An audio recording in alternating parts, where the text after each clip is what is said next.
तो दोस्तों दो प्रेमी प्रेमिका रहते हैं और आपस में बहुत ज़्यादा प्यार करते हैं। और उसके बाद दोस्तों जो प्रेमी रहता है अपनी प्रेमिका को जंगल में बुलाता है मिलने के लिए, और उससे दोस्तों प्यार का नाटक करता है और उसको प्यार के अपने झांसे में बहला फुसलाकर उससे प्यार का नाटक करते करते उसके गुप्तांग पर 36 बार दोस्तों पेचकस लिए रहता है, उससे प्रहार करता है और उसको इतनी बुरी तरीके से मतलब दोस्त करता है कि उसका वहीं पर अंत हो जाता है उसकी प्रेमिका का दोस्तों।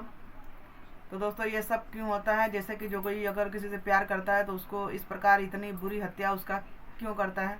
तो दोस्तों ये सब जानने के लिए आप लोग हमारे ब्लॉग में पूरा बने रहेगा, स्किप नहीं करेगा दोस्तों, आपको समझ में नहीं आएगा। तो दोस्तों ये सच्ची घटना पर आधारित ब्लॉग है। तो दोस्तों एक उत्तर प्रदेश में मुरादाबाद जिला पड़ता है, वहीं की रहने वाली रहती है सायरा। सायरा जो रहती है अपनी माँ के साथ रहती है और माँ के साथ दोस्तों रहती है। और यहाँ पर दोस्तों उसकी माँ जो एक छोटा मोटा गरीब रहती है और खेती होती रहता है, उसी से अपना जीवन यापन करती है। और सायरा भी दोस्तों वहीं पर अपने माँ के साथ रहकर हाथ बटाती है खेतों में। और उसके बाद दोस्तों जो एक दिन सायरा अपनी माँ के लिए खेतों पर खाना लेके जाती है और इस प्रकार उसकी माँ खाना खाते खाते ही दोस्तों सायरा कहीं गायब हो जाती है। और इस प्रकार दोस्तों उसकी माँ सोचती है कि कहीं गई होगी दाएं बाएं, अभी आ जाएगी। इस प्रकार वो उतना सीरियस नहीं होती है कि मेरी बेटी कहीं चली गई है। फिर थोड़ी देर में 1 घंटा होता है, 2 घंटा होता है, फिर वो अपनी बेटी को चिल्लाने लगती है कि सायरा सायरा कहाँ गई। तब दोस्तों उसी समय जो है पूरा दिन बीत जाता है, पूरा खेत उसकी माँ जो खंगार डालती है, उसकी बेटी का कहीं अता पता नहीं चलता है। इसके बाद दोस्तों अब उसकी माँ जो रहती है, उसकी माँ का रो रो के बुरा हाल हो जाता है। वो करे तो करे क्या, फिर अपने पति के पास जाती है। वो कहती है कि हो सके सायरा बिटिया घर आई हो। इस प्रकार दोस्तों अपने पति से पूछती है कि ऐसा है बेटी आई है घर पे, तो वो कहती है नहीं बेटी तुम्हारे साथ ही गई थी। तो इस प्रकार दोस्तों उसकी माँ बोलती है कि वो तो मेरे साथ गई थी और खाना वाना लेके गई थी, उसके बाद तो हमको खाना दी और उसके बाद पता नहीं कहाँ लापता हो गई, जब से उसको हम ढूंढ रहे हैं वो मिल ही नहीं रही है। इस प्रकार दोस्तों अब उसके पिता का भी धड़कनें तेज हो जाती हैं, डरने लगता है कि जवान बेटी है गई तो गई कहाँ। इस प्रकार दोस्तों माँ और जो पिता जो उसका रहते हैं सायरा का, उनका रो रो के बुरा हाल हो जाता है। किसी के माता पिता का दोस्तों ऐसे ही हाल हो जाएगा जब बच्चे अचानक गायब हो जाएंगे बिना बताए। अब इस प्रकार दोस्तों जो सायरा के पिता रहते हैं वो तुरंत इधर उधर ढूंढते हैं, उसके सहेलियों के पास फ़ोन करते हैं और बहुत जगह ढूंढते हैं दोस्तों, फिर उसका अता पता नहीं चलता है। फिर अब शाम हो जाती है तो अब उसकी माँ करेगा, माँ का दिल जानता ही है। तब वो छटपटाने लगती है। तब अपने हस्बैंड से कहती है कि ऐसा है आप एक काम करिए, आप पुलिस स्टेशन जाइए और वहाँ पर जाइए और इसका जो है गुमशुदगी का जो कहते हैं कि गायब हो गई है उसका रिपोर्ट लिखवाइए। इस प्रकार दोस्तों सायरा के जो पिता रहते हैं देर न करते हुए पुलिस चौकी जाते हैं, वहाँ पर उसका रिपोर्ट लिखवाते हैं। अब इस प्रकार दोस्तों जो पुलिस रहती है रिपोर्ट लिख लेती है और उससे बोलती है कि ऐसा है तुम्हारा लड़की का किसी के साथ प्रेम प्रसंग तो नहीं था, आखिर लड़की तुम्हारी कहाँ गायब हो गई। जाहिर सी बात है दोस्तों जब बात ऊपर आती है तो हर कोई सवाल पूछेगा, तो जाहिर सी बात है यहाँ तो पुलिस की बात है तो वो तो बाल की खाल निकालेगा। तब दोस्तों उसकी माँ कहती है कि ऐसा है किसी के साथ प्रेम पसंद तो नहीं था, हाँ बस एक लड़का था, उसके साथ उसका जो बातचीत चल रहा था। इस प्रकार दोस्तों जो है पुलिस देर न करते हुए कहती है कि उस लड़के का नाम बताओ। तब वो बताती है कि हाँ एक रफ़ी नाम के लड़के से वो प्यार करती थी। अब इस प्रकार दोस्तों पुलिस देर न करते हुए अब रफ़ी नाम का जो लड़का रहता है उसको ढूंढने लगती है। तब ढूंढते ढूंढते उसका भी अता पता चलता है तो वो साफ मना कर देता है कि मुझे नहीं पता, मुझे खुदे खुद उनसे नहीं मिली है वो। अब पुलिस वाले भी उससे सख्ती से पूछताछ करते हैं, फिर भी वो कुछ बोलता नहीं है। 2 दिन हो जाता है, 2 से 3 दिन हो जाता है। अब इसकी माँ का रो रो के बुरा हाल हो जाता है और यहाँ जो रफ़ी रहता है उसको जमानत के बेस पर उसको रिहा कर दिया जाता है। 2 दिन हो जाता है, इतनी आसानी से केस सुलझने वाला था नहीं। रफ़ी भी दादो बहुत ज़्यादा खतरनाक था, इतना आसानी से कबूलने वाला था नहीं। अब दोस्तों इधर 2 दिन की जमानत पर रिहा हो जाता है। दोस्तों जब दूसरा दिन होता है तो उसी के खेत पर जो है एक जब्बार नाम का उसी के गांव का दोस्त रहता है, सायरा के पिता का।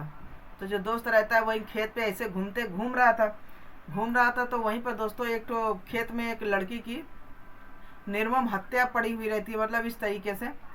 तब वो समझ नहीं पाता कि आखिर किसकी डेड बॉडी है। तब दोस्तों जैसे वो पास में जाता है, देखता है और चेहरे से पहचान जाता है क्योंकि उसी के गाँव की लड़की थी। तो जैसे ही दोस्तों देखता है उसके रोह काँप जाते हैं वो बिल्कुल डर जाता है कि अरे सायरा का हाल इस किसने किया, इतनी बुरी हत्या किसने की। क्योंकि दोस्तों उसका पूरा कपड़े फटे हुए थे, उसके गुप्तांग पे जितने वो था, कहते हैं कि पूरा जो हथड़ियाँ होती हैं आते बाहर को आ गई थी। इस प्रकार दोस्तों इतनी बुरी हत्या कोई समझ नहीं पा रहा था। फिर दोस्तों वो बिल्कुल डर जाता है और चिल्ला कर मतलब सायरा के पिता के पास जाता है। और जैसे ही जाता है दोस्तों सायरा के पिता से बोलता है कि ऐसा तुम्हारी बेटी कहाँ है। तब दोस्तों जैसे ही सायरा के पिता बताते हैं मेरी बेटी 2 से 3 दिन से लापता है, कहीं उसका पता नहीं चल रहा है। तब दोस्तों यहाँ पर जब्बार बोलता है कि ऐसा है तुम्हारी बेटी की किसी ने हत्या कर दी। अब जैसे ही दोस्तों उसका पिता सुनता है वो रो के बिल्कुल चिल्ला चिल्ला के धरती पर गिर जाता है। गिरने के बाद दोस्तों उस जब्बार से कहता है ऐसा तुम तुरंत हमको अपनी बेटी के पास ले चलो जहाँ पर ये कांड हुआ है। तब दोस्तों जब्बार जो है जैसे ही उस सायरा के पिता को सायरा की बॉडी के पास ले जाते हैं तो वैसे ही माता पिता का देख के बिल्कुल बेहोश हो जाते हैं, रो रो के बुरा हाल हो जाता है। वो समझ नहीं पाते हैं कि आखिर ये बुरी हत्या इस तरीके किसने की।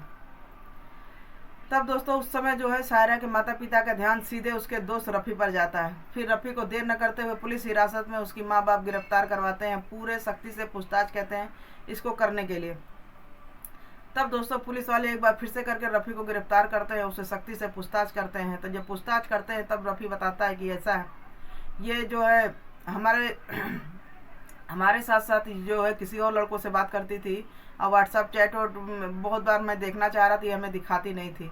अब इस प्रकार दोस्तों जो रफ़ी था उसका जो विश्वास जो है कहने का मतलब है कि उसके अंदर जो विश्वास था वो बिल्कुल मजबूत होता जा रहा था कि ये किसी के साथ इसका अफेयर है।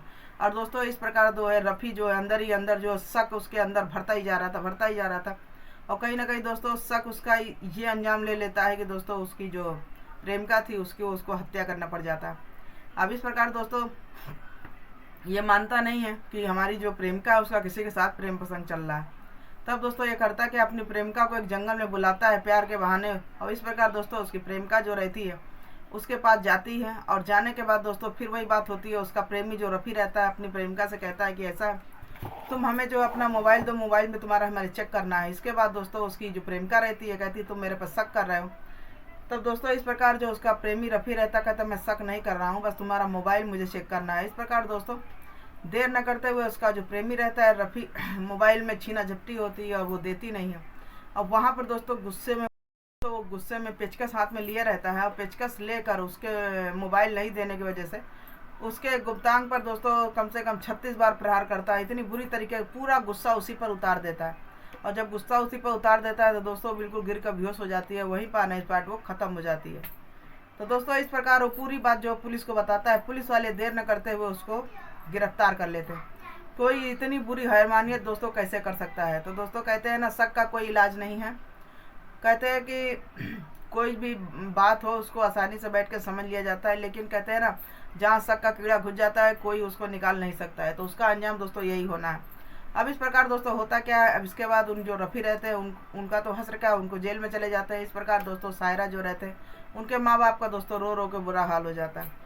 तो दोस्तों हमारा इस ब्लॉग को सुनाने का मकसद किसी को मन को आघात नहीं पहुंचाना था, चोट नहीं पहुंचाना था, बस दोस्तों आपको जागरूक करना था कि सावधान रहे, सतर्क रहे, सुरक्षित रहे। और दोस्तों कहते हैं ना अगर कोई शक है तो उसको बैठ के निवारण करिए।